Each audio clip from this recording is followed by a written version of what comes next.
Will, I want to bring you into this now. Will's on the finance side.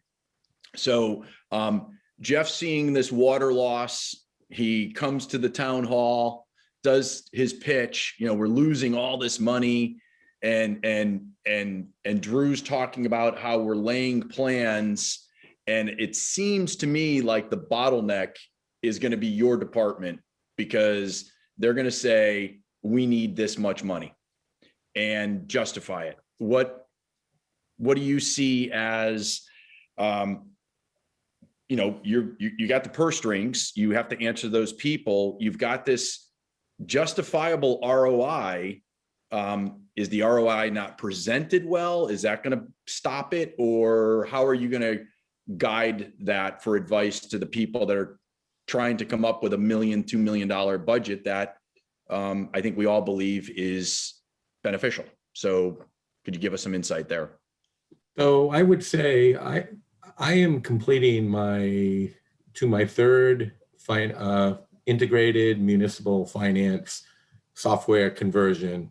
The last module that we were doing is the utility side, and we're scheduled to go live on March 31st. Is closing out our previous software supplier and going live with a new one the following week.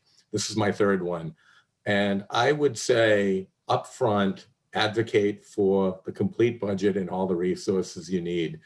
The first one, time numbs all and heals all pains, but I can tell you this one here. So I'm actually the tax assessor, the IT manager, and we also do all the water and sewer billing for our community. And so in this latest conversion, we converted all of our software, completely integrated package. And the first side, and took about 2 years, the first part of the conversion was the accounting side, and that took 6 to 9 months. And that got a lot of, because as you say, the purse strings, that is the focus on the purse strings. So they tend to get the resources they need a little bit easier. And then the second side was our payroll, ultimately just as important. That completed prior to January 1 of last year. And then we worked on our tax side, which is also me, and we got that completed. And then we finally got to utility. And I'm looking at conversion days and the resources that were allotted. And it's like, wow, my goodness, where did it all go? It was all used on the previous. So I had to fight for additional funding, additional change orders to get some of the resources I needed for the utility conversion. In addition, it's kind of interesting. I got a spreadsheet together of all of the resources and man hours, because we had a number of man hours that were allocated to the whole project. And I looked at it, it's like, okay, 300, not man hours, man days. 300, for example, allocated to the financial side, another 300 allocated for the payroll, another 300 allocated for the tax side. And we had like 150 left for utility. And at the very beginning of this, all the conversion people on the company that we were going with told us the utility was far and away the most complex, because it touches all sides, both on the collection side and the billing side. So that's one thing I would really advocate. Make sure you have your resources defined up front. So you're not, I used the term earlier, so you're not the caboose trailing it and saying, oh yeah, well, that'll get done. So there's that. As far as the dollars, as you say, you go through all of your leak checking over the years, and we've gotten better and better and better at that. A previous software company didn't give me quite all of the reporting that I needed, but I could get the info. But in the conversion, you find all of those ugly warts, all of the things you would swear weren't there.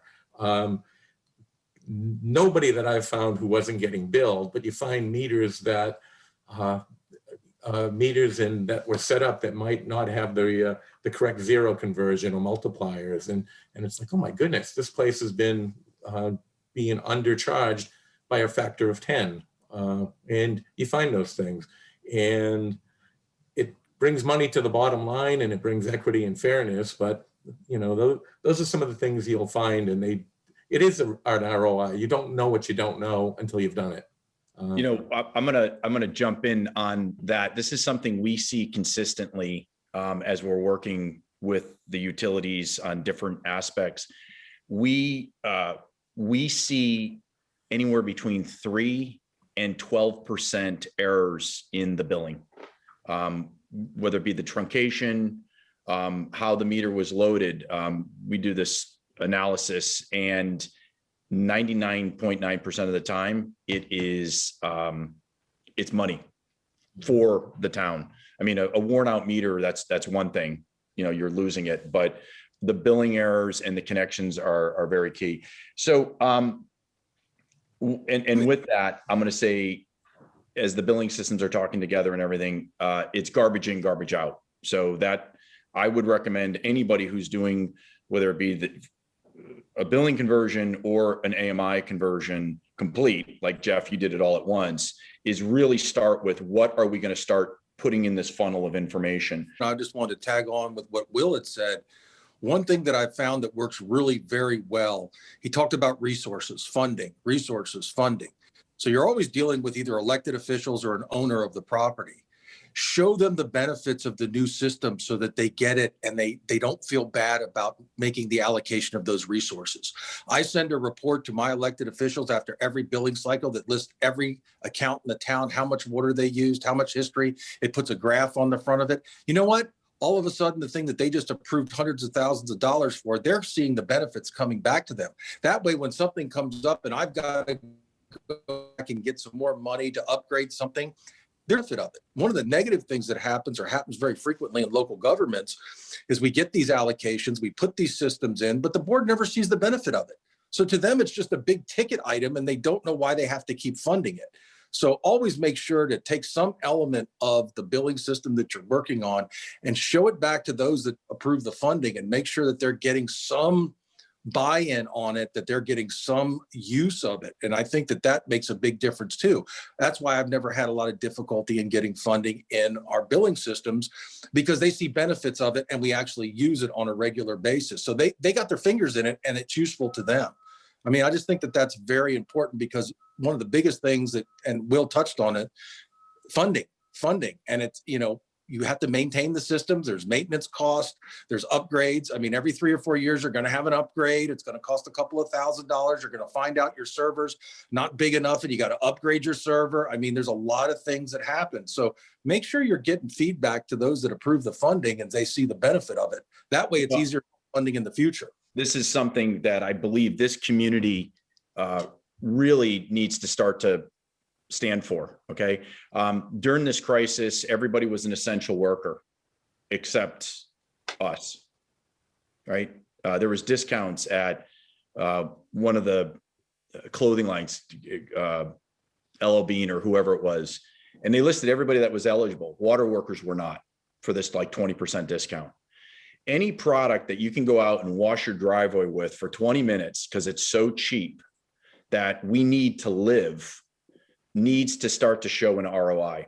And I think the water department was always in the back, especially in the municipal, and hasn't gotten the credit.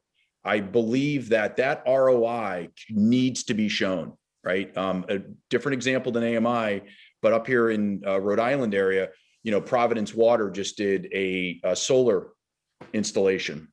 It's going to generate $20 million over the next 20 years, and it cost them zero. It was a zero cost, $20 million revenue, based on the land and their green footprint and whatnot.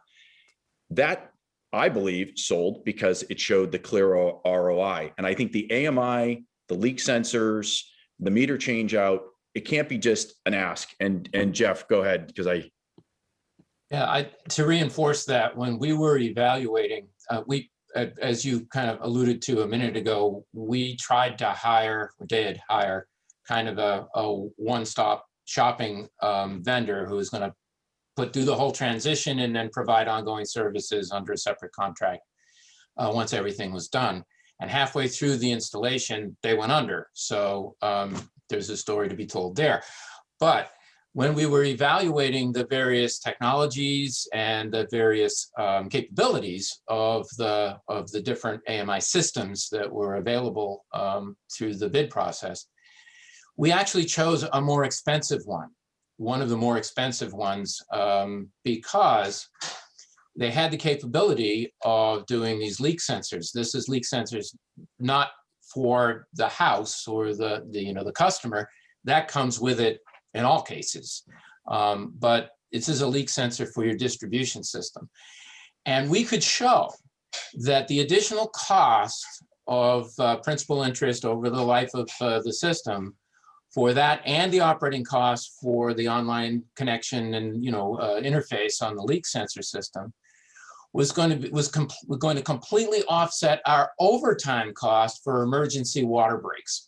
So dollar for dollar, we're going to be able to fix leaks before they blow up. We're going to be able to do it on straight time, avoid the overtime.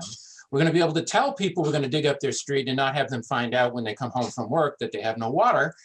And we can do all of this essentially at no additional cost, because we're not going to have to pay the overtime once we have this information ahead of time. So that was a real easy sell. It was so easy to sell to the elected officials. We don't want to buy the cheap one. We want to buy the expensive one because we have this capability, and here's how it's going to save us money and a lot of grief for our customers.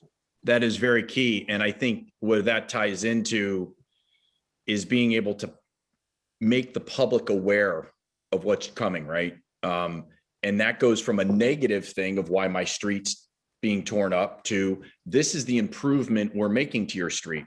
And the other thing that we've seen is in the meter change outs, depending on how old the meters are or how bad the meters were, I'm using the same amount of water and I've got a 22% increase in my bill. You did something wrong, right? Nope. Notifying people proactively that the meters are coming in. This is why we're doing it, because it's not measuring what you're using. And your bills are going to go up. And that's what we need to do. Quick question for, Rebecca, you've seen a lot of implementations. You're working with utilities. They want to do an AMI, or you're working with them on some other projects. What have you seen that has worked really well, doing the billing system up front that sets the expectations for what's getting done, doing the AMI system and seeing what they end up buying, and then which billing system or asset management systems plug into that, or doing it all at once and selling it as a package? What have you seen that's good, bad, and different? So to start off, I wouldn't really, unless you have the resources and the time, I wouldn't necessarily recommend doing your billing system and AMI system at the same time, just because there's a lot of cleanup that goes along with it. What I have seen is it's a little bit more smooth when you do the billing system first. You've cleaned up some of those meters being put in wrong, people being billed by, factors off maybe 10 or 100. And then once you do the AMI after, you have the opportunity to go into the homes, change out the meter, verify all that information, and kind of catch the last things. This happened, last week in one community. The meter installer found, hey, you guys bill in cubic feet, but we've been taking out these gallon registers, in a bunch of houses, and they're, you've been misbilling someone off of the wrong units for 15 years. And then the community has to decide, do we back charge the customer for our error, or do we just kind of wipe it and move on? So I think, doing it in steps really helps kind of the quality assurance, quality control process, and you're able to catch more things than if you take it all on at once. Sometimes you don't have the time to really look into it and be very careful in checking all the information. Jeff, do you wish you had heard Rebecca's advice on billing system and AMI at the same time? Well, actually, that was the plan. That was how it was supposed to work, and it made all the sense at the time. And actually, the AMI conversion, which predated, the billing system conversion, which predated the AMI work, it seemed very, very difficult for us. And there were a lot of issues. The first bill cycle, there were a lot of issues, and some of it went public, and it was, kind of got to get your hands around it, explain it, fix it, do your best.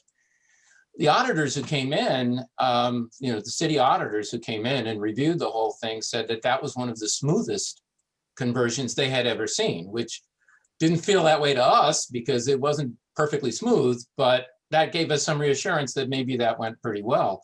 The problem was when we were halfway through the AMI conversion, the vendor went under. And we went from having a single vendor, we had to do three billing conversions in a single year. And if you guys want to, maximize stress, that's the way to do it. And we survived 3 conversions in a year because the vendor went away. And now we're dealing with an AMI technology vendor that we have no direct relationship with. We're dealing with 2 additional billing platform vendors. We're dealing with a variety of, the portal vendor, the all manner of consultants, other software. We have to set up contracts on the fly, halfway through the system while we're still getting bills out. We're still trying to do meter reads on 3 generations of meters. And we're doing all of this on the fly and having to set up relationships with probably about 7 or 8 different contractors and try to get them to all work together. And we're doing this. And then in the middle of all this, there's this global pandemic thing you might have heard about that we had to deal with as well. 1 year to the day, however, after this notice came out that the vendor was going under, we had a nearly fully functioning system. I mean, our AMI was working very near design spec, not quite there. We had over 90% of our meters changed out.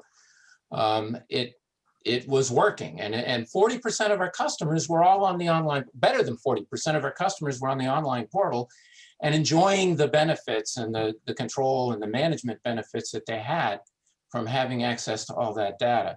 And a moment ago, a mention was made of the difficulty when people have an old meter and now it's 20% more, but the rates didn't change. What are you doing? Your meter's broken. What's wrong? We had to deal with a lot of that because we had a lot of those situations out there. The benefit is we now have the ability, in fact, they, if they want to use it, have the ability to prove to themselves that that's how much water they used. We can prove it to them hour by hour. They can prove it to themselves day to day, hour by hour. And yes, it's a conversation, and yes, it's staff time, and it requires a special person to work from anger to understanding. We had all those people, we have the best.